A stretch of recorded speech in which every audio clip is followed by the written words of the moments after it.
Hello friends, welcome back to my YouTube channel. মই অনুৰাগ শৰ্মা আপোনালোক সকলোকে পুনৰবাৰ স্বাগতম জনাইছোঁ মোৰ YouTube চেনেলটোলৈ। First of all happy independence to all of you. স্বাধীনতা দিৱসৰ আপোনালোক সকলোকে শুভেচ্ছা জ্ঞাপন কৰিলোঁ। আজিৰ ভিডিঅ'টোত মই আপোনালোকৰ সৈতে শ্বেয়াৰ কৰিম, ডিছকাছ কৰিম। মই অলৰেডি এটা ভিডিঅ' বনাইছিলোঁ আগতে আৰু সেইটো মতে কেইবাটাও এডভাৰটাইজমেণ্ট এইটো বছৰত ৰিলিজ কৰিলে আৰু এতিয়া এইটো ভিডিঅ'ত মই 2026-27 কাৰণ 2026ৰ অলৰেডি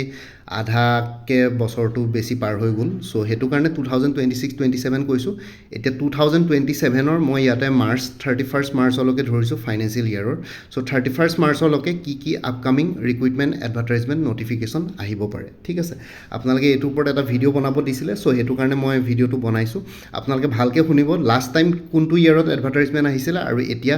আকৌ নতুন এডভাৰটাইজমেণ্ট কিয় আহিব মই সেইখিনিৰ ওপৰতো ডিছকাছ কৰিম। আপোনালোকে ভালকৈ শুনক মোৰ কথাখিনি। তাৰ আগতে মই আপোনালোকৰ এটা বস্তু কৈ লৈছোঁ। আপোনালোকে যদি আপকামিং এক্সামছবিলাকৰ কাৰণে প্ৰিপেৰেশ্যন কৰি আছে তেতিয়াহ'লে মোৰ তাত কিছুমান কোৰ্চ মেটেৰিয়েলছ এভেইলেবল আছে। কোৰ্চ মেটেৰিয়েলছবিলাক PDF MCQ ফৰ্মেটত এভেইলেবল আছে। লগতে মেথছ এপ্টিটিউড ৰিজনিং ইংলিছৰ কাৰণে step by step explanation formula পাই যাব এজ পাৰ অফিচিয়েল চিলেবাছ। কোনোবাই যদি বেলেগ আগতে কোনোবাই কিবা মোৰ পৰা কোৰ্চ লৈ থৈছিলে এবাৰ জনাই দিব, তেতিয়া আগৰ মেটেৰিয়েলছখিনি বাদ দি যোনখিনি নতুন মেটেৰিয়েলছ লাগিব সেইখিনি ল'লে হ'ল, তেতিয়া প্ৰাইচটো অলপ কমি যাব। চ' ইয়াতে ফৰেষ্ট ৰেঞ্জাৰ ছইল কনজাৰ্ভেশ্যন ৰেঞ্জাৰৰ কোৰ্চ মেটেৰিয়েলছ এভেইলেবল আছে ইংলিছৰ জেনেৰেল নলেজৰ ওপৰত 350 আৰু যিহেতু APSC ৰিচাৰ্চ এছিষ্টেণ্ট ফাইনেন্স বাজেটৰ পৰীক্ষা আহি আছে তাৰ কাৰণে ষ্টাডি মেটেৰিয়েলছ এভেইলেবল আছে 300ত। আপোনালোকে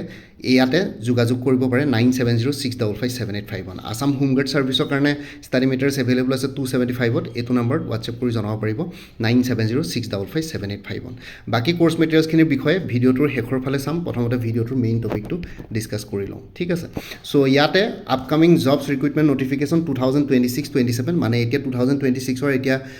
আগষ্ট, আজি 15 আগষ্ট হৈ গৈছে। 15 আগষ্টৰ পৰা এতিয়া নেক্সট 31 মাৰ্চ 2027লৈকে কি নটিফিকেশ্যন আহিব পাৰে। প্ৰথমটো হৈ গ'ল financial management officer. Financial management officer মই যোৱা বছৰে শুনিছিলোঁ যে পষ্ট চেংচন হৈছিলে বুলি। কিমান পষ্ট চেংচন হৈছে ইমান ভালকৈ নাজানো, কিন্তু বহুত বেছি পষ্ট নাথাকিব চাগে, কমেই থাকিব। কিন্তু তথাপিতো ফাইনেন্সিয়েল মেনেজমেণ্ট অফিচাৰৰ নটিফিকেশ্যন সোনকালে ওলাব লাগে। বহুতৰ পৰা মই শুনিও আছোঁ, বহুত ইনফৰ্মেশ্যনো পাইছোঁ। চ' সেইটো কাৰণে ফাইনেন্সিয়েল মেনেজমেণ্ট অফিচাৰৰ কাৰণে অপটিমিষ্টিক। চ' আপোনালোকে যিসকলে ফাইনেন্সিয়েল মেনেজমেণ্ট অফিচাৰ দিম বুলি ভাবিছে তেওঁলোকৰ কাৰণে ভাল খবৰে বাৰু। চ' মষ্ট প্ৰবেবলি নটিফিকেশ্যন সোনকালে ওলাব লাগে ফাইনেন্সিয়েল মেনেজমেণ্ট অফিচাৰৰ, ঠিক আছে। আৰু financial management officer last time recruitment notification ওলাইছিলে 2023ত। এতিয়া মই 2026-27 বুলি ধৰি থৈছোঁ ফাইনেন্সিয়েল মেনেজমেণ্ট অফিচাৰ। আৰু এই এডভাৰটাইজমেণ্ট এই পষ্টখিনিৰ এলিজিবিলিটি ক্ৰাইটেৰিয়াবিলাকো বহুত প্ৰত্যেকটোৰে এলিজিবিলিটি ক্ৰাইটেৰিয়া অলপ বেলেগ বেলেগ আছিলে। চ' আপোনালোকৰ মোৰ ইয়াতে প্ৰত্যেকটো পষ্টৰ কাৰণে প্লে'লিষ্ট বনাই থোৱা আছে ছেপাৰেটলি। প্লে'লিষ্টত গ'লে মানে আপোনালোকে এডভাৰটাইজমেণ্টখন যোনখন থাকে নটিফিকেশ্যন সেইখন যদি আপোনালোকে তাৰে ভিডিঅ'টো খুলিছে তাতে মই ভালকৈ এক্সপ্লেইন কৰিছোঁ। কাৰণ মোৰ প্ৰত্যেকটো এক্সামৰ কাৰণে এতিয়া ধৰক চবতে গ্ৰেজুৱেশ্যন লাগে, গ্ৰেজুৱেশ্যনৰ বাহিৰেও কিছুমান স্পেচিয়েলাইজ কোৱালিফিকেশ্যন লাগে, থিমেটিক নলেজ লাগে, ঠিক আছে। চ' টেকনিকেল কোৱালিফিকেশ্যন লাগিব পাৰে। চ' সেইটো কাৰণে গোটেইবিলাক পষ্টৰ বিষয়ে মোৰ তাত মানে এলিজিবিলিটি ক্ৰাইটেৰিয়াটো মই একেবাৰে পটককৈ মুখতে কৈ দিব নোৱাৰোঁ, পাহৰি গৈছোঁ, বহুত খুচৰিবলগীয়া হয়। চ' বেটাৰ আপোনালোকে ইয়াৰ লগত জড়িত থকা প্লে'লিষ্টবিলাক চাই ল'লে মানে আপোনালোকে ইনফৰ্মেশ্যনবিলাক পাই যাব, ঠিক আছে। কাৰণ কমেণ্টত মোক সুধি থাকিলে মানে মই পটককৈ কৈ দিব নোৱাৰিম, কাৰণ পাহৰি গৈছোঁ। বহুত ভিডিঅ'জ বনোৱা থাকে। চ' এলিজিবিলিটি ক্ৰাইটেৰিয়াবিলাক একজেক্টলি মনত নাথাকে, ঠিক আছে। চ' ফাইনেন্সিয়েল মেনেজমেণ্ট অফিচাৰ ওলোৱাৰ সম্ভাৱনা বহুত বেছি আছে। তাৰপিছত হৈ গ'ল জুনিয়ৰ ডেভেলপমেণ্ট অফিচাৰ মানে JDO। আগতে research assistant in planning and transformation ডিপাৰ্টমেণ্টৰ যোনটো আছিলে ৰিচাৰ্চ এছিষ্টেণ্ট, সেইটোৰ নামে আজিকালি জুনিয়ৰ ডেভেলপমেণ্ট অফিচাৰ হ'ল। চ' জুনিয়ৰ ডেভেলপমেণ্ট অফিচাৰৰ এনেই জেনেৰেলি প্ৰত্যেক বছৰে ৰিক্ৰুইটমেণ্ট নটিফিকেশ্যন ওলায়, ঠিক আছে। ৰিক্ৰুইটমেণ্ট নটিফিকেশ্যন প্ৰত্যেক বছৰে ওলায়, খালী পষ্ট বহুত বেছি নোলায়। কেতিয়াবা 5টা ওলায়, কেতিয়াবা 10টা ওলায়, 15টা ওলায়, ঠিক আছে। 20টা 28টা তেনেকুৱালৈকে দেখিছোঁ আৰু 20+ পষ্ট দেখিছোঁ, 20 to 30 ভিতৰলৈকে দেখিছোঁ আৰু। চ' তেনেকুৱা ধৰণৰ, কাৰণ ছাৰ্ভিচ কেডাৰটো বহুত বেছি ডাঙৰ নহয়। কিন্তু ইয়াতে ডিষ্ট্ৰিক্ট ৱাইজ প্ৰত্যেকখন ডিষ্ট্ৰিক্টতে জুনিয়ৰ ডেভেলপমেণ্ট অফিচাৰ লাগে ট্ৰেন্সফৰ্মেশ্যন এণ্ড ডেভেলপমেণ্ট ডিপাৰ্টমেণ্টৰ প্লেনিং ছাৰ্ভিচত, ঠিক আছে। চ' জুনিয়ৰ ডেভেলপমেণ্ট অফিচাৰ নটিফিকেশ্যনো এইটো বছৰতে ওলাব লাগে। মানে 2026-27 কৈছোঁ, মোৰ মতে 2026ৰ শেষৰ ফালে ওলাব লাগে। আৰু ফাইনেন্সিয়েল মেনেজমেণ্ট অফিচাৰো এইটো বছৰৰ শেষৰ ফালে ওলাব লাগে। এই দুটা হৈ গ'ল। তাৰপিছত আহি গ'ল এনফৰ্চমেণ্ট ইনস্পেক্টৰ, ঠিক আছে। এনফৰ্চমেণ্ট ইনস্পেক্টৰ লাষ্ট টাইম 2024ত ওলাইছিলে নটিফিকেশ্যন, কিন্তু এই বছৰো হয়তো কেইটামান পোষ্ট ওলাব লাগে কিন্তু বহুত বেছি পোষ্ট নহয় বহুত কম পোষ্ট বুলি শুনি আছোঁ মানে শুনিছোঁ এই ইনফৰমেশ্যন একেবাৰে মই কনফাৰ্ম ক'ব নোৱাৰোঁ কিন্তু ওলোৱাৰ সম্ভাৱনা বহুত বেছি আছে চ' আপোনালোকে যিহেতু মোক আপকামিং এক্সামছবিলাকৰ কথা সুধিছে নটিফিকেশ্যন কি কি আহিব জবছবিলাকৰ ৰিক্ৰুইটমেণ্টৰ বিষয়ে চ' সেইটো কাৰণে মই কৈছোঁ এনফৰ্চমেণ্ট ইনস্পেক্টৰ ওলোৱাৰ সম্ভাৱনা আছে কাৰণ কিছুমান এই ছাৰ্ভিচ কেডাৰটোত কিছুমান পোষ্ট ভেকেণ্ট হৈ আছে চ' সেইটো কাৰণে ইয়াতে এডভাৰটাইজমেণ্ট ৰিলিজ কৰাৰ সম্ভাৱনা আছে 2026-27 মাৰ্চ 31 আগতে ঠিক আছে এনফৰ্চমেণ্ট ইনস্পেক্টৰৰ কথা কৈছিলোঁ লাষ্ট টাইম 2024 হৈছিলে এইবাৰ 2026 বা 2027 প্ৰথম ভাগত নটিফিকেশ্যন আহিব লাগে তাৰপিছত হৈ গ'ল motor vehicle inspector MVI 2024 notification আহিছিলে চ' এইটো বছৰত মোৰ মতে MVI নটিফিকেশ্যন নাহিব পাৰে কিন্তু অহা বছৰ হয়তো MVI নটিফিকেশ্যন ওলাব লাগে ঠিক আছে ক'ব নোৱাৰি বাৰু তথাপিতো যদি যিহেতু ছাৰ্ভিচ কেডাৰটো যোনটো ফুল ষ্ট্ৰেংথত নাই চ' MVI পোষ্টটো খালী আছে মটৰ ভেহিকল ইনস্পেক্টৰ চ' সেইটো কাৰণে MVI পোষ্টটো ওলোৱাৰ ইয়াৰ সম্ভাৱনা আছে চ' যোনবিলাক সম্ভাৱ্য পোষ্ট বা নটিফিকেশ্যন আহিব লাগে মই গোটেইখিনি ইনক্লুড কৰিছোঁ তাৰপিছত হৈ গ'ল CDPO ঠিক আছে CDPOৰ কাৰণে বহুতে ৱেইট কৰি আছিলে child development project officer generally আগতে 3-4 ইয়াৰ্ছৰ গেপত নটিফিকেশ্যন আহে এনেই 2024 লাষ্ট টাইম নটিফিকেশ্যন ওলাইছিলে চ' কিন্তু CDPOৰ ষ্ট্ৰেংথ পোষ্টৰ ষ্ট্ৰেংথ অলপ কমি আছে বুলি শুনিছোঁ ভেকেঞ্চি এইটো বছৰ ওলাব বুলি মই এই বছৰটোৰ প্ৰথম ভাগতে গম পাইছিলোঁ যে এইটো বছৰ লাষ্টৰ ফালে শেষৰ ফালে ওলাব লাগে চ' CDPOৰ ওলোৱাৰ সম্ভাৱনা বহুত বেছি আছে এনেকুৱা নহয় যে মই কনফাৰ্ম বুলি নকওঁ কাৰণ মই অফিচিয়েলি একো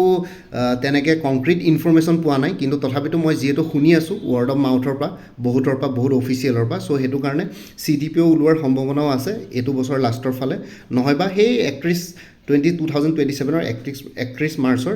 এই ভিতৰত এইখিনিত 2026-27 CDPO ওলাব লাগে ঠিক আছে তাৰপিছত হৈ গ'ল কালচাৰেল ডেভেলপমেণ্ট অফিচাৰ 2023 ওলাইছিলে এইটো বছৰৰ শেষৰ ফালে কালচাৰেল ডেভেলপমেণ্ট অফিচাৰো আপোনালোকে এক্সপেক্ট কৰিব পাৰে এইটো বছৰৰ শেষৰ ফালে মানে মই শেষ বুলি যেতিয়া কওঁ মই এণ্ড অফ দি ইয়েৰ বুলি যেতিয়া কওঁ তেতিয়াহ'লে অক্টোবৰ নৱেম্বৰ ডিচেম্বৰ সেই লাষ্ট 3 মাহৰ কথা কওঁ চ' সেই 3 মাহৰ ভিতৰত কালচাৰেল ডেভেলপমেণ্ট অফিচাৰো ওলাব লাগে তাৰ আগতেও ওলাই যাব পাৰি APSCৰ কথা একো ক'ব নোৱাৰি যদিহে হোম এণ্ড পাৰ্চনেল ডিপাৰ্টমেণ্টে APSCক ডাইৰেক্ট কৰে যে নটিফিকেশ্যন উলিয়াব লাগে পোষ্ট খালী আছে তেতিয়াহ'লে APSC এডভাৰটাইজমেণ্ট উলিয়াই দিব বাকী টুৰিজিম ডেভেলপমেণ্ট অফিচাৰৰ কথা আপোনালোকে সুধি আছিলে টুৰিজিম ডেভেলপমেণ্ট অফিচাৰৰ লাষ্ট টাইম এডভাৰটাইজমেণ্ট 2024 ওলাইছিলে ঠিক আছে টুৰিজিম ডেভেলপমেণ্ট অফিচাৰৰ নটিফিকেশ্যন 2027 প্ৰথম ভাগত ওলাব লাগে বিফ'ৰ 31 মাৰ্চ লেটছ চি কি হয় টুৰিজিম ডেভেলপমেণ্ট অফিচাৰৰ ছাৰ্ভিচ কেডাৰত ফুল ষ্ট্ৰেংথত নাই চ' ইয়াতে ভেকেঞ্চি খালী আছে বাকী এগ্ৰিকালচাৰ ডেভেলপমেণ্ট অফিচাৰৰ বিষয়ে মই চিয়'ৰ নহয় দেই এগ্ৰিকালচাৰ ডেভেলপমেণ্ট অফিচাৰটো মোক বহুতে মই কমেণ্ট ছেকশ্যনতে দেখি আছোঁ আৰু কোনোবাই মোক হোৱাটছএপত মেছেজ কৰিও জনাইছিলে যে এগ্ৰিকালচাৰ ডেভেলপমেণ্ট অফিচাৰ ওলাব পাৰে বুলি কিন্তু ADOৰ কি বুলি কয় লাষ্ট নটিফিকেশ্যন 2025 ওলাইছিলে আৰু ADO মোৰ মতে প্ৰত্যেক বছৰে নটিফিকেশ্যন নোলায় ADOৰ নটিফিকেশ্যন অলপ টাইম লাগে 2-3 ইয়াৰ্ছৰ গেপত ওলাব চাগে কিন্তু তথাপিতো আপোনালোকে যিহেতু মোক বহুতে কৈ আছিল যে ক'ৰবাৰ পৰা ইনফৰমেশ্যন পাইছে বুলি চ' সেইটো কাৰণে মই ADOটো ইয়াতে ইনক্লুড কৰিলোঁ ADOৰ বিষয়ে মোৰ ওচৰত বাৰু একো তেনেকুৱা ইনফৰমেশ্যন নাই তথাপিতো ওলালেতো ভালেই চ' সেইটো কাৰণে এগ্ৰিকালচাৰ ডেভেলপমেণ্ট অফিচাৰটো মই 2027 প্ৰথম ভাগলৈ থৈ দিছোঁ লেটছ চি কি হয় এইটোৰ বিষয়ে এতিয়ালৈকে ইনফৰমেশ্যন নাই কিন্তু ওলোৱাৰ সম্ভাৱনা আছে যদি আপোনালোকে যিহেতু কিছুমানে ইনফৰমেশ্যন পাইছোঁ বুলি কৈছে তাৰপিছত হৈ গ'ল senior information and public relations officer আৰু junior information and public relations officer এইকেইটা পোষ্টৰ কাৰণে লাষ্ট টাইম নটিফিকেশ্যন হৈ যোৱা হ'ল 2023-24 ওলাইছিল চাগে এইবছৰ শেষৰ ফালে নহয় বা 2027 প্ৰথম ভাগত ইয়াৰে নটিফিকেশ্যন ওলোৱাৰ সম্ভাৱনা আছে ঠিক আছে senior junior information and public relations officer দুইটা বেলেগ পোষ্ট এটাটো হৈ গ'ল senior information and public relations officer আৰু এটা হৈ গ'ল junior information and public relations officer তাৰপিছত হৈ গ'ল AAO APGCL Assam power generation company limited ঠিক আছে corporation limited Assam power generation corporation company লিমিটেডৰ এছিষ্টেণ্ট একাউণ্টছ অফিচাৰ ওলাব পাৰে কাৰণ লাষ্ট টাইম APDCL আৰু AGCL আসাম APDCL আৰু AGCLৰ অলৰেডি এছিষ্টেণ্ট একাউণ্টছ অফিচাৰ যোৱা বছৰ ৰিক্ৰুইটমেণ্ট ওলাইছিলে যোৱা বছৰ পৰীক্ষা হৈছিলে তাৰ আগৰ বছৰ বাৰু নটিফিকেশ্যন ওলাইছিলে কিন্তু এইবাৰ মোৰ মতে APDCL আৰু AGCLত AAO নোলায় AAOৰ অলৰেডি ভেকেণ্ট পোষ্টবিলাক ফিল কৰিলে বাৰু যোৱাবাৰ কিন্তু এতিয়া মোৰ মতে APGCLত এছিষ্টেণ্ট একাউণ্টছ অফিচাৰ ওলোৱাৰ সম্ভাৱনা আছে বাকী APGCLত অলৰেডি এছিষ্টেণ্ট মেনেজাৰ জুনিয়ৰ মেনেজাৰৰ পোষ্ট ওলালে চ' সেইকাৰণে APGCLত আৰুতো তেনেকুৱা পোষ্ট নোলায় কিন্তু APDCL আৰু AGCL য'ত AAO যোৱা বছৰ হৈ গৈছিলে পৰীক্ষা তাৰে এছিষ্টেণ্ট মেনেজাৰ জুনিয়ৰ মেনেজাৰৰ পোষ্ট ইয়াতে ওলোৱাৰ সম্ভাৱনা আছে ঠিক আছে চ' সেইটো কাৰণে আপোনালোকে সাজু হৈ থাকক কিছুমান নটিফিকেশ্যন আপোনালোকে এইটো বছৰত পাব পাৰে আৰু লগতে এছিষ্টেণ্ট ইঞ্জিনিয়াৰ জুনিয়ৰ ইঞ্জিনিয়াৰ বেলেগ ডিপাৰ্টমেণ্টত নটিফিকেশ্যন ওলাই থাকে মাজে মাজে চ' সেইটো কাৰণে একজেক্টলি ডিপাৰ্টমেণ্টবিলাকৰ বিষয়ে ক'ব পৰা নাযায় কোনটো ডিপাৰ্টমেণ্টত ওলাব কিন্তু ওলাব assistant engineer junior engineer vacancy আহি থাকিব মাজে ক'ৰবাত ওলাই থাকিব এইটো বছৰতো ক'ৰবাত ইঞ্জিনিয়াৰিং ভেকেঞ্চি ওলাইছে চ' সেইটো কাৰণে আপোনালোকে এনেই যিসকলে নিজৰ ব্ৰাঞ্চকেইটাত প্ৰিপেৰেশ্যন কৰি থাকক চিভিল ইলেক্ট্ৰিকেল মেকানিকেল চ' ওলাব লাগে অ'ত বেলেগ ডিপাৰ্টমেণ্টত চ' লেটছ চি এতিয়ালৈকে তেনেকুৱা একো সঠিক একজেক্ট ডিপাৰ্টমেণ্টবিলাকৰ কথা বিষয়ে গম পোৱা নাই বাকী ৰিচাৰ্চ এছিষ্টেণ্টৰ যেনেকৈ ফাইনেন্স বাজেটৰ পৰীক্ষা হ'বলৈ গৈ আছে 23rd ঠিক তেনেদৰে ৰিচাৰ্চ এছিষ্টেণ্টৰ বিভিন্ন ধৰণৰ ডিপাৰ্টমেণ্ট আছে ৰিচাৰ্চ এছিষ্টেণ্টৰ ৰিক্ৰুইটমেণ্ট কৰা চ' ৰিচাৰ্চ এছিষ্টেণ্টৰ দুটা তেনেকুৱা ধৰণৰ পোষ্ট বেলেগ ডিপাৰ্টমেণ্টত ওলাব পাৰে কিন্তু আপোনালোকে ৰিচাৰ্চ এছিষ্টেণ্টটো এই জুনিয়ৰ ডেভেলপমেণ্ট অফিচাৰৰ লগত কনফিউজ নহ'ব জুনিয়ৰ ডেভেলপমেণ্ট অফিচাৰৰ আগতে নামটো ৰিচাৰ্চ এছিষ্টেণ্ট আছিল যদিও এতিয়া জুনিয়ৰ ডেভেলপমেণ্ট অফিচাৰ কৰিলে আৰু এইটো completely transformation and development department under planning ছাৰ্ভিচেছত পৰে এইটো প্ৰত্যেকখন ডিষ্ট্ৰিক্টৰে কি বুলি কয় ডিষ্ট্ৰিক্ট হেডকোৱাৰ্টাৰবিলাকত এই পোষ্টবিলাক থাকে জুনিয়ৰ ডেভেলপমেণ্ট অফিচাৰ কেইবাজনো থাকে আৰু এইটো আপোনালোকৰ এতিয়া ধৰক ছাপ'জ মই যোৰহাট ডিষ্ট্ৰিক্টৰ হয় যোৰহাট ডিষ্ট্ৰিক্টৰ DC অফিচৰ কেম্পাছত প্ৰিমিচেছত junior development officer transformation and development department থাকে ঠিক আছে চ' জুনিয়ৰ ডেভেলপমেণ্ট অফিচাৰটো বেলেগ আৰু ৰিচাৰ্চ এছিষ্টেণ্টৰ যেনেকৈ ফাইনেন্স ডিপাৰ্টমেণ্ট বাজেট ডিপাৰ্টমেণ্টৰ ওলাই থাকে তেনেকুৱা ধৰণৰকৈ কিবা ডিপাৰ্টমেণ্টত ওলাই থাকিব পাৰে খালি পোষ্ট বহুত কম ওলাব এটা দুটা পোষ্ট ওলাব আৰু তথাপিতো পোষ্ট ওলোৱাটোৱে ডাঙৰ কথা আৰু লগতে বেলেগ ডিপাৰ্টমেণ্টত ওলাই থাকিব পাৰে ঠিক আছে চ' সেইটো কাৰণে আপোনালোকে এইটো মই ইয়াতে ইনক্লুড কৰিলোঁ বাকী ইনস্পেক্টৰ ফেক্টৰীজৰ নটিফিকেশ্যন আহিব লাগে ইনস্পেক্টৰ ফেক্টৰীজৰো আহিব বুলি শুনি আছোঁ চ' 2026-27 সময়ছোৱাত ইনস্পেক্টৰ ফেক্টৰীজো ওলাব লাগে চ' এইকেইটা পোষ্ট আছিলে চ' এইখিনি নটিফিকেশ্যন এতিয়া আপোনালোকে এতিয়া যিহেতু আগষ্ট মাহ চলি আছে মই আজিৰ ডেটত ভিডিঅ'টো বনাইছোঁ 15 আগষ্ট ইণ্ডিপেণ্ডেন্স ডেট ঠিক আছে 80th ইণ্ডিপেণ্ডেন্স ডে 80 সংখ্যক চ' ইয়াতে কি বুলি কয় মই ভিডিঅ'টো বনালোঁ চ' আপোনালোকে এইটো ডেটৰ পৰা 31 মাৰ্চলৈকে এইখিনি নটিফিকেশ্যন ওলোৱাৰ সম্ভাৱনা আছে financial management officer junior development officer enforcement inspector motor vehicle inspector child development project officer cultural development officer tourism development officer agricultural development অফিচাৰটো মই চিয়'ৰ নহয় কিন্তু বহুতে কৈ আছে সেইটো কাৰণে ইনক্লুড কৰিলোঁ বাকী senior information and public relations officer junior information and public relations officer assistant accounts officer APGCL assistant manager APDCL AGCL junior manager APDCL AGCL assistant engineer বেলেগ ডিপাৰ্টমেণ্টসমূহত আৰু জুনিয়ৰ ইঞ্জিনিয়াৰ বেলেগ ডিপাৰ্টমেণ্টসমূহত ৰিচাৰ্চ এছিষ্টেণ্ট বেলেগ ডিপাৰ্টমেণ্টসমূহত আৰু inspector ফেক্টৰীজ ওলোৱাৰ সম্ভাৱনা আছে চ' এইকেইটাই services আছিলে কাৰোবাৰ ওচৰত আৰু যদি কিবা এডিশ্যনেল ইনফৰমেশ্যন আছে কমেণ্ট ছেকশ্যনত নিশ্চয় শ্বেয়াৰ কৰক তেতিয়া মোৰ চেনেলৰ ভিউৱাৰ্ছখিনিও গম পাব আৰু অন্যান্য বাকী যোনখিনি এক্সপিৰিয়েঞ্চ আছে কেণ্ডিডেটছ আছে তেওঁলোকেও গম পাব আৰু লগতে যিমান পাৰে ভিডিঅ'টো শ্বেয়াৰ কৰিব আৰু মই দেখিছোঁ আপোনালোকে ভিডিঅ'বিলাক চাই মোক ভালকৈ ধুনীয়াকৈ কমপ্লিমেণ্টো কৰে এপ্ৰিচিয়েটো কৰে কিন্তু তথাপিতো চেনেলটো ছাবস্ক্ৰাইব নকৰে মোৰ চেনেলটো আপোনালোকে যদি চাই যদি অন্য চেনেলবিলাকৰ লগত যদি কম্পিটিটিভলি আমি যদি কম্পেয়াৰ কৰোঁ তেতিয়াহ'লে ছাবস্ক্ৰাইবাৰ্ছ বহুত কমি আছে আপোনালোকে যিমান পাৰে অলপ শ্বেয়াৰ কৰক অকণমান ছাবস্ক্ৰাইবাৰ বঢ়াওক না তেতিয়া ময়ো অলপ মটিভেশ্যন পাওঁ ঠিক আছে মটিভেট হওঁ আগলৈ এনেকুৱা ধৰণৰকৈ ভিডিঅ' বনাবলৈ চ' মোৰ যদি ভিডিঅ'ছবিলাক ভাল পায় তেতিয়াহ'লে যিমান পাৰে ভিডিঅ'বিলাক শ্বেয়াৰ কৰক লগতে চেনেলটো ছাবস্ক্ৰাইব কৰিবলৈ চবকে কওক আপোনালোকে নিজৰ হোৱাটছএপত ছ'চিয়েল মিডিয়া যি ইউজ কৰে তাতো অলপ শ্বেয়াৰ কৰি দিয়ক অকণমান আপোনালোকেও হেল্প কৰক কাৰণ আপোনালোকে দেখিছে বহুত দিনৰ পৰা আপোনালোকে মোৰ লগত জড়িত হৈ আছে আমি একেলগে এটা ফেমিলি হয় এনেকুৱা নহয় যে চেনেলটো মই ৰান কৰি আছোঁ কিন্তু এনেকুৱা নহয় যে চেনেলটো অকল মোৰ কাৰণ আপোনালোকো ইয়াতে জড়িত হৈ আছে কাৰণ মোৰ ইয়াত এতিয়া বৰ্তমান 76,700 ছাবস্ক্ৰাইবাৰ্ছ আছে চ' এইখিনি ইমানখিনি এইখিনিতো আপোনালোকৰ আশীৰ্বাদ আৰু মৰমৰ কাৰণেতো ইমানখিনি পচিবল হৈছে চ' আপোনালোকে ছাবস্ক্ৰাইব নকৰিলে মোৰ চেনেলটো ইমানখিনি গ্ৰ' নহয় চ' আপোনালোকে ইমানখিনি মৰম দিছে ছাপোৰ্ট দিছে চ' সেইটো কাৰণে ইমানখিনি গ্ৰ' হৈছে আৰু আগলৈও ছাপোৰ্ট দিয়ক চ' ডেট মই সোনকালে 1 লাখ ছাবস্ক্ৰাইবাৰ কমপ্লিট কৰিব পাৰোঁ আৰু লগতে এইটো মই ফাৰ্ষ্ট টাইম এনেকুৱাকৈ ৰিকুৱেষ্ট কৰিছোঁ আগতে কৰা নাই মানে বহুত শ্ল' হৈছে বস্তুটো মানে এনেই ভালেই হয় গোটেইখিনি মই বস্তু ভালে পাই থাকোঁ ৰেছপন্সবিলাকো ভাল পাওঁ ভিউজখিনিও ভাল পাওঁ ঠিক আছে খালি কথাটো হ'ল যে মই ছাবস্ক্ৰাইবাৰ্ছখিনি বহুত শ্ল'কৈ মানে চেনেলৰ ছাবস্ক্ৰাইবাৰ বাঢ়িছে চ' মই ভাবোঁ যে আপোনালোকে যদি ভিডিঅ'টো চাই ভাল পায় তেতিয়াহ'লে যিমান পাৰে মোৰ চেনেলটো ছাবস্ক্ৰাইব কৰিব আৰু লগতে শ্বেয়াৰ কৰিব আৰু বাকীখিনিকো ছাবস্ক্ৰাইব কৰিবৰ কাৰণে যাতে আপোনালোকে ৰিকুৱেষ্ট কৰে চ' ডেট মই আৰু অলপ মটিভেট হওঁ এইখিনি বস্তু মই অকণমান সাহস পাওঁ যাতে আৰু অলপ ভাল ভাল ভিডিঅ' বনাব পাৰোঁ ঠিক আছে চ' এইখিনিয়ে ৰিকুৱেষ্ট থাকিলে আপোনালোকে আই হোপ মোৰ ৰিকুৱেষ্টটো ৰাখিব আৰু ঠিক আছে আৰু লগতে বাকী মই ক'লোৱে আপকামিং এক্সামছবিলাকৰ কাৰণে যদি প্ৰিপেৰেশ্যন কৰি আছে মই ক'লোৱেই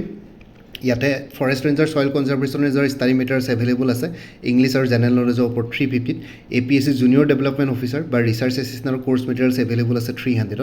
APSC হোমগাৰ্ড ছাৰ্ভিচৰ কোৰ্চ মেটেৰিয়েলছ এভেইলেবল আছে পেপাৰ 1 পেপাৰ 2 275 ৰুপিছত APSC cultural development officer course materials available আছে ইংলিছ আৰু জেনেৰেল নলেজৰ ওপৰত 175ত APSC CDPOৰ ষ্টাডি মেটেৰিয়েলছ এভেইলেবল আছে ইংলিছ আৰু জেনেৰেল নলেজৰ ওপৰত 200ত ষ্টাডি মেটেৰিয়েলছবিলাক PDF ফৰ্মেটত পাই যাব MCQs ফৰ্মত আৰু লগতে মেথছ এপ্টিটিউড ৰিজনিঙৰ কাৰণে step by step explanation formula পাই যাব ইংলিছখিনিও থাকিব কাৰেণ্ট এফেয়াৰ্ছো থাকিব